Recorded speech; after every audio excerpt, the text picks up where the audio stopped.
I almost cried, but I held it together for her. I put my arm around her and we walked to the back of the office in search of the principal. We get to the back and the principal is sitting at his desk, eating chips and typing on his laptop. I asked him what happened to my sister and why she was left unsupervised in the front. He blew me off again. All he said was, "Ma'am, you can take your sister to the hospital now." Mind you, this is my first interaction with this principal. We don't have an established relationship, so I'm flabbergasted at his rudeness. Also, she clearly doesn't need to go to the ER. She's not crying or throwing a fit. The only evidence of injury is a small ice pack over her eye. He brashly continues telling me that he's not sure what else he can do for me. He states that he's already advised me to seek out medical attention for my sister, but if I don't comply with his advice, it's not his problem. At this moment, I absolutely lost it. I began screaming and cursing like a sailor. Tears rolled down my eyes as I yelled at him about how unhelpful he was and how hard it is to deal with schooling staff that disregard my child's special needs. He stood up and tried calming me down, but to no avail.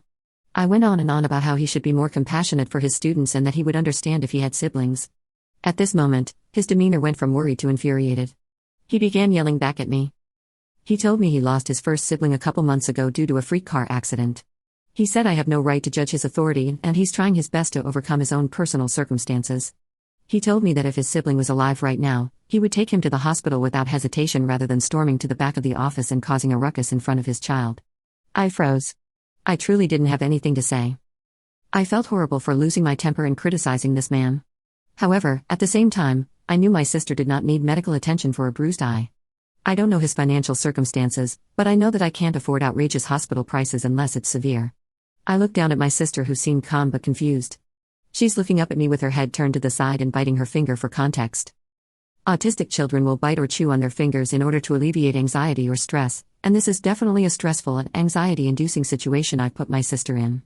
I felt terrible and tried apologizing to the principal. In the middle of me trying to right my wrongs, he cuts me off, begins yelling at me to get out of his office. At this moment, I turn around to the sound of heavy footsteps and see